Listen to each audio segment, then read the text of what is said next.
नमस्कार प्रेक्षकांनो, मुरांबा मालिकेच्या आजच्या भागामध्ये आपल्याला पाहायला मिळणार आहे की माहीसारखी दिसणारी मुलगी आता अक्षयच्या ऑफिसमध्ये येऊन मार्केटिंग स्ट्रॅटर्जी कशी असते आणि काय करायचं हे सगळं आता ती दाखवून देत असते. अक्षय, अय्याजी आणि अभ्या तिचे ते सगळे बोलणे ऐकत असतात आणि इकडे आता ती मुलगी म्हणत असते की तुम्ही जर तेच पॅकेजिंग ठेवलं ना तर आपल्याला मार्जिनसुद्धा राहतं.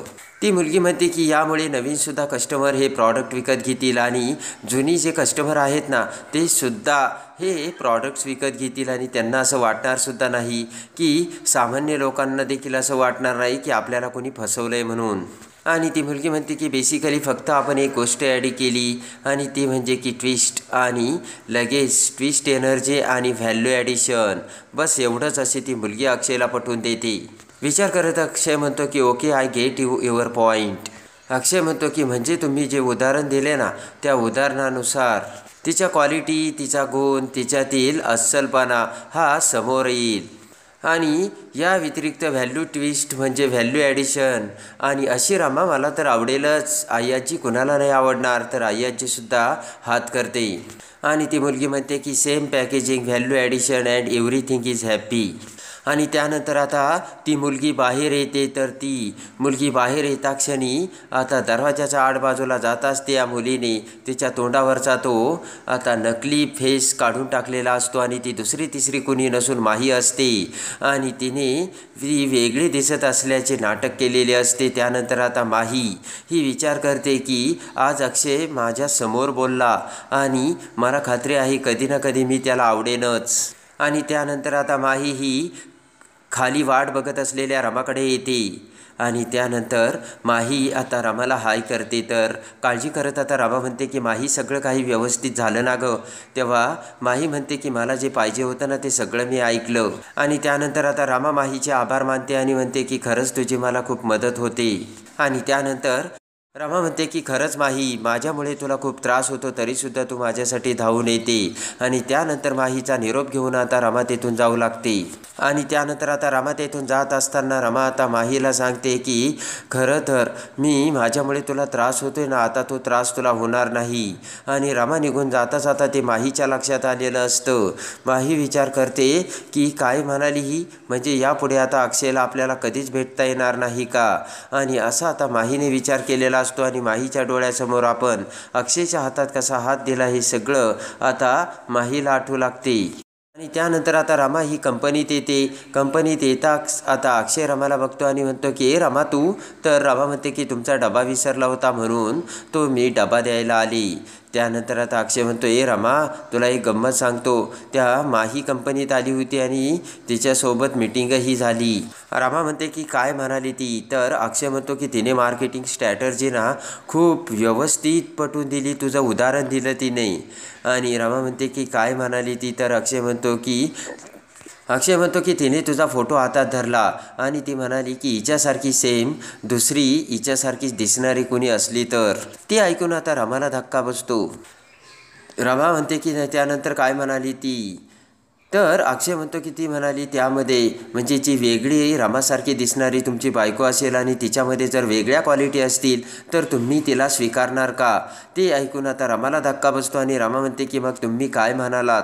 आणि त्यानंतर आता अक्षय म्हणतो की मी तिला काय म्हटलं माहिती का, शक्यच नाही, माझ्या रमासारखी दिसणारी एखादी असेल पण तिच्यासारखी क्वालिटीच असूच शकत नाही. तर ते ऐकून आता रमा खुश झालेली असते.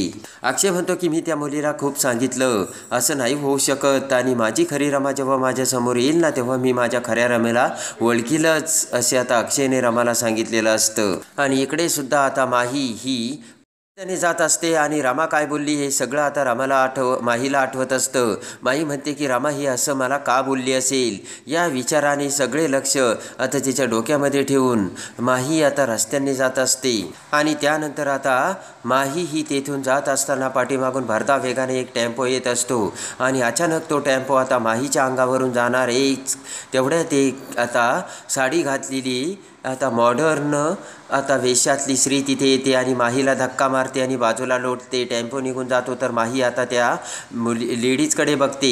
माही म्हणते की का धक्का मारला. तर ती लेडीज आता माहीचा हात जोराने धरते आणि हसतच म्हणते की सॉरी. ती ऐकून आता माही त्या लेडीजकडे बघू लागते. त्यानंतर आता ती मुलगी लेडीज म्हणते की नको होतं ना तुला वाचवायला, पण काय करणार, युनिव्हर्सने तर मला तुझी मदत करायला पाठवलं होतं. ती लेडीज म्हणते की काय प्रॉब्लेम आहे, काय झालं ते मला सांग. आणि पटकन आता ती लेडीज राहुलला हाक मारत म्हणते राहुल गाडी आण, आणि माहीला त्या गाडीमध्ये घेऊन आता ती लेडीज जाऊ लागते. आणि त्यानंतर आता ती लेडीज माहीला एका आईस्क्रीम कॉफी शॉपमध्ये घेऊन येते. वेटर लगेच आता माहीला आईस्क्रीम देतो आणि ती लेडीज आता माहीला म्हणते की आपल्याला जर एखाद्या गोष्टीचा त्रास झाला असला ना तर मग अशी आईस्क्रीम खायची असते. माही आता त्या लेडीजकडे बघू लागते आणि ती लेडीज म्हणते की म्हणजे ना आपण भानावर येतो. आणि त्यानंतर ती लेडीज आता माहीच्या डोक्यावर हात ठेवते आणि म्हणते की माही, अगं गाडीचा आवाज, हॉर्नचा आवाज हे आपल्याला लक्षात यायला हवं. आणि तू ज्या रस्त्यावरून चालली त्या रस्त्यावरून गाडीच्या हॉर्नचा आवाज, तो गलबलाट ऐकू यायला हवा तुला. आणि ज्या वेळेस तू रस्त्यावरून जात असताना एखाद्या मोठ्या हॉर्नचा आवाज आला किंवा तुझ्या पायाला एक मोठा खिळा लागला त्यावेळेस तू भानावर येशील. आणि आपल्या अपेक्षापेक्षा जर आपल्याला मोठा धक्का बसला ना तर आपण भानावर येतो. असे आता ती लेडीज माहीच्या डोक्यावर हात ठेवून बोलत असते आणि माही ते ऐकत असते. आणि त्यानंतर आता ती लेडीज माहीच्या हातात आईस्क्रीम देते आणि म्हणते की आईस्क्रीम खाल्ल्यानंतर ना मग आपण रियालिटीमध्ये येतो आणि आपल्याला छान वाटतं.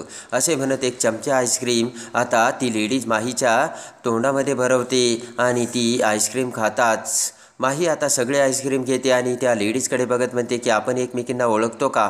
तर ती लेडीज म्हणते नाही. ती लेडीज आता माहीच्या जवळ येते आणि म्हणते की ओळख होण्यासाठी ओळख लागत नाही, तुला वाचवायला युनिव्हर्सनेच मला तुझ्याकडे पाठवलं होतं.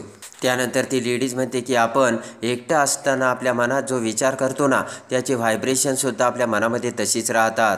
आणि आपण जर सतत तसाच विचार करायला लागलो तर मग आपण जो विचार करतो घडतंही तसंच. आणि त्यानंतर इकडे आता आभ्या हा अय्याजीला सांगत असतो की माही बनून अगदी वेगळ्याच मुलीला अक्षयकडे पाठवलं, खूप बरं झालं.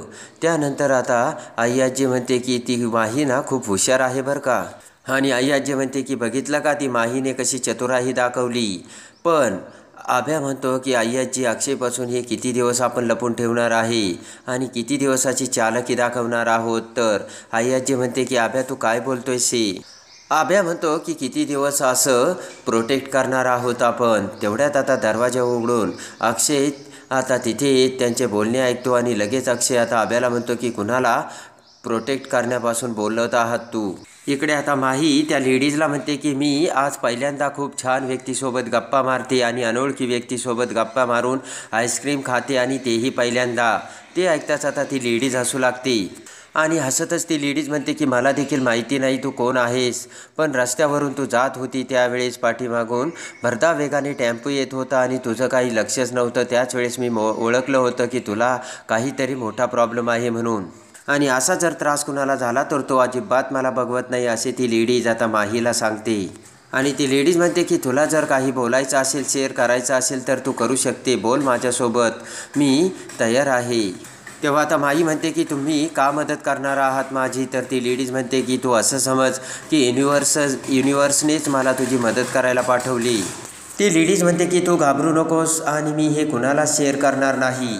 आणि त्यानंतर आता ती लेडीज म्हणते की तुला जे काही हवं आहे ना ते बिनधास्त बोल, माझं नाव इरावती आहे, इरावती, आणि मी तुझी मदत करायसाठीच आले, मी कुणाला शेअर करणार नाही. बिनधास्त बोल, तुझ्या मनात काय आहे आणि तुला काय प्रॉब्लेम आहे. ते ऐकून आता माही ही त्या लेडीजकडे बघू लागते. इकडे आता अक्षय देखील आभ्याकडे आलेला असतो आणि त्यानंतर आता अक्षय आभ्याला म्हणतो की आभ्या सांग तुझा काय प्रॉब्लेम आहे. अक्षय म्हणतो की काय बोलत होता आभ्या तू सांग ना.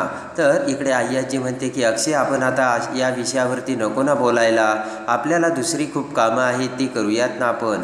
आणि इकडे आता अक्षय हा आभ्याला म्हणतो की आभ्या तुझा प्रॉब्लेम काय आहे, का तुझी गाडी अशी रामाकडे घसरती, रामाचा आणि तुझा प्रॉब्लेम तरी काय आहे, का बोलतोयस तू असे प्रश्न आता अक्षय हा आभ्याला करतो. आणि त्यानंतर अक्षय म्हणतो की का गप्प बसलाय मुख गिळून, आता बोल ना काहीतरी. तर आभ्या आता अय्याजीकडे बघतो. अय्याजी म्हणते की अभि नको ना रे काही बोलू तू, आपण आता ऑफिसमध्ये आहे याचं तू भान ठेव. आणि त्यानंतर आता अय्याजी म्हणते की अभि अशाने एकमेकांचा विश्वास राहील का एकमेकांवर, दोघेही आता गप्प बसा प्लीज. तर आता आभ्या हा रागाने पुन्हा अक्षयकडे एकटक बघतो आणि नाविलाजाने खाली मान घालून तेथून निघून जातो. ते बघून आणि ते आता बघता क्षणी अक्षयला मोठा धक्का बसलेला असतो आणि अवाक होऊन अक्षय आता अय्याजीकडे बघू लागतो. इकडे आता माहीने ती सगळी स्टोरी इरावतीला सांगितलेली असते. आपल्यासारखीच रमा ही अशी दुसरी व्यक्ती असून आपण कसे मुकादमाच्या घरी गेलो होतो आणि त्यानंतर आता पुन्हा रमाला सोडून आपण कसे रमाला मुकादमाच्या घरी आणले आणि रमा आणि ती कशी एकसारख्या दिसतात आणि आपलं कसं अक्षयवरती प्रेम आहे हे सगळं आता माही त्या इरावतीला सांगते. ती ऐकून आता इरावती म्हणते की अरे बापरे, ही तर एकदम फिल्मी स्टोरी आहे. आणि त्यानंतर आता असे म्हणत पुन्हा इरावती आता माहीला खुर्चीवर बसवते आणि प्रेमाने इरावती माहीचा हात आपल्या हातात घेते आणि म्हणते यामध्ये एक गोष्ट आहे असे म्हणत आता डोळे झाकून इरावती ही माहीच्या हातावरती आता आल्हाद स्पर्श करत मागे पुढे हात करत असते. आणि त्यानंतर आता इरावतीकडे बघत माही म्हणते की तुम्ही काय करताय. इरावती आता गप्प राहण्यास सांगून पुन्हा आता तोंडाने काहीतरी पुटपुटते आणि त्यानंतर माहीला म्हणते की तुझ्या हातावर ना मी आता पॉझिटिव्हने सांगते. तर माही म्हणते तुम्ही काय करताय ना ते मला काही कळत नाही. आणि त्यानंतर आता इरावती म्हणते की तू मला एवढी मोठी गोष्ट सांगितली, त्यामध्ये तू तिच्यासाठी एवढी काही धावून गेली, पण यामध्ये तू कुठे आहेस, तुझा कुठे स्वार्थ आहे का, यामध्ये तुला काय हवं याचा कोणी विचार केलाय का, नाही ना, असे आता इरावती ही माहीला सांगत असते. आणि त्यानंतर आता माही पुन्हा विचारातच पडते. इकडे आता इरावती म्हणते की खूप वेळ लागलाय, निघते बरं का मी आणि तुम्हाला कधीही भेटू शकतेस. तेवढ्यात आता माही इरावती जात असताना इरावतीचा हात धरते आणि म्हणते मला जर भेटायचं असलं तर. इरावती म्हणते की तू भेटू शकतेस. आणि माहीच्या मोबाईलमध्ये पटकन आता इरावतीने मोबाईल नंबर दिलेला असतो आणि लगेच आता हात मिळवणी करत इकडे आता माही म्हणते की थँक्यू. आणि त्यानंतर आता माही खूप खुश होते आणि आता थँक्स असे म्हणत माही तिचा हात पुढे करते. तर साडीला हात पुसत पटकन आता ती इरावतीसुद्धा हात पुढे करते. तर माहीसुद्धा तिच्यासारखाच हात पुसते आणि दोघेही एकमेकांच्या हाताला हात लावतात. ती इरावती म्हणते की आता हर्ट टू हर्ट कनेक्शन होऊ दे. आणि माही पुन्हा ना तू असं काही विचारात जाऊ नकोस बरं का, आणि नाही तर पुन्हा मी तुला वाचवायला नाही येणार बरं का, असे म्हणत आता हसतच इरावती बाय करत तेथून निघून जाऊ लागते. आणि आता इरावती जाताच इकडे माही खूप खुश झालेली असते आणि प्रेमाने माहीसुद्धा आता तिचा हात तिच्या हर्टला लावते. इकडे आता अक्षय हा घरी आलेला असतो आणि अक्षयला आभ्याचे वागणे खूप खटकलेले असते. आणि अक्षय आता बेडरूममध्ये एरझऱ्या मारत असताना अक्षय आता रमाला म्हणतो की मला ना या आभ्याचे वागणे अजिबात आवडलेलं नाहीये. आणि त्यानंतर आता अक्षय रमाला म्हणतो की मला हे कळत नाहीये तो आभ्या का असा वागतो, त्याच्या मनात तरी काय आहे. अक्षय म्हणतो की नेमकं त्याला सांगायचं तरी काय आणि त्याचं काय म्हणणं आहे. तर आता रमा म्हणते की त्याचं काय म्हणणं आहे ना तेच काही कळत नाही. आणि त्यानंतर आता अक्षय म्हणतो की मला बाकी काही माहिती नाही, पण माझा आता निर्णय झाला, आपण हे घर सोडून जायलाच हवं. आपण बाहेर कुठेही राहू, कसेही राहू, पण आता या घरात काही राहायचं नाही, कारण आता काही राहायला अर्थच राहिला नाही. तर आई आजी आणि मयुरी आता अक्षयचं ते बोलणं आता चोरून ऐकत असतात आणि अक्षयकडे बघत असतात. तर आता रमा म्हणते की काय बोलताय तुम्ही, अहो हे आपलं घर आहे, ही आपली माणसं आहेत आणि त्यांना आपण असं वाऱ्यावरती नाही सोडू शकत. त्यानंतर आता तेवढ्यात आई आजी ते सगळं बोलणं ऐकत असते. तर इकडे आता सीमासुद्धा तिच्या बेडरूममधून बाहेर येऊन तिचं ते बोलणं ऐकू लागते. त्यानंतर आता अक्षय म्हणतो की रमा आठवतंय का या माणसाने त्यावेळेस तुला किती त्रास दिला होता तो, आणि पूर्वी आपण घर सोडलं होतं तर यांनी आपली कधी चौकशी केली का, यांनी कधी आपला विचार केला का, आणि यांनी कधी आपल्याला शोधायचा प्रयत्न केला का, असे आता अक्षय तर आम्हाला सांगत असतो. आणि इकडे आता मयुरी, आय्याजी आणि सीमा त्यांचे ते सगळे बोलणे ऐकत असतात. अक्षय आता रमाला समजावत असतो आणि अक्षय म्हणतो की या मनातल्या सगळ्या जखमा विसरून आपण इथे पुन्हा आनंदाने राहायला आलोच होतो ना रमा. अक्षय म्हणतो की पण आपल्या आनंदाच्या आड आणि आपल्या सुखाच्या आड जर ही माणसे येणार असेल ना तर मला ही माणसे नको आहेत आणि मला या माणसाबरोबर राहायचं देखील नाही, असे आता पुन्हा अक्षय आता रमाला सांगतो. आणि त्यानंतर आता अक्षय म्हणतो की त्यापेक्षा आपण हे घर सोडूनच जाऊयात. आणि ते ऐकून आता इकडे सीमाच्या डोक्याला मुंग्या येऊ लागतात आणि सीमाला चक्कर येऊ लागते. सीमाला आता तो धक्का असह्य होत असतो आणि त्या क्षणी सीमाच्या डोळ्यापुढे अंधाऱ्या येऊन सीमाला चक्कर येत सीमा आता तोल जाऊन खाली पडू लागते. तर त्याच वेळेस टेबलला आता हात लागून टेबलवरच्या त्या वस्तू खाली पडतात. तर त्याचा आवाज होतो. पटकन आता मयुरी सीमाला बघते तर अय्याजी मयुरीला थांबवते. इकडे आता रमा अक्षय देखील सीमाला बघतात. तर पटकन रमा आणि अक्षय सीमाकडे येऊन सीमाला धरतात. तर अक्षय म्हणतो की आई काय होतंय तुला. त्यानंतर आता प्रेमाने सीमाला धरून अक्षय आणि रमा बेडरूममध्ये घेऊन जातात. आणि त्यानंतर आता सीमा पुन्हा रमाला समजावते आणि म्हणते की रमा तू अक्षयपासून आमच्यापासून जर लांब जाऊन अक्षयसोबत राहणार असशील तर तुझ्यासाठी ते खूप कठीण आहे आणि तुला ते जमणार नाही. तर इकडे अक्षय रमाला समजावत असतो की रमा मला माहिती आहे आपण जर दुसरीकडे राहायला गेलो तर ही नाती ही लोक ही माणसे तुटतील. तर इकडे आता रमाला माही समजून सीमा आता तिला सगळं काही समजावून सांगत असते. आणि त्यानंतर आता अक्षय सीमाला म्हणतो की मी तुलासुद्धा आई आमच्यासोबत घेऊन जाणार आहे. तर ते ऐकून आता आई आजी आणि मयुरीला मोठा धक्का बसतो. तर आता मयुरी म्हणते की आई आजी अक्षय तर आता आईलासुद्धा घेऊन जायला निघाला आहे आणि तयार झाला आहे. तर आता लगेच आई आजी म्हणते की लवकरच आता खरा अक्षय देखील बदलणार आहे.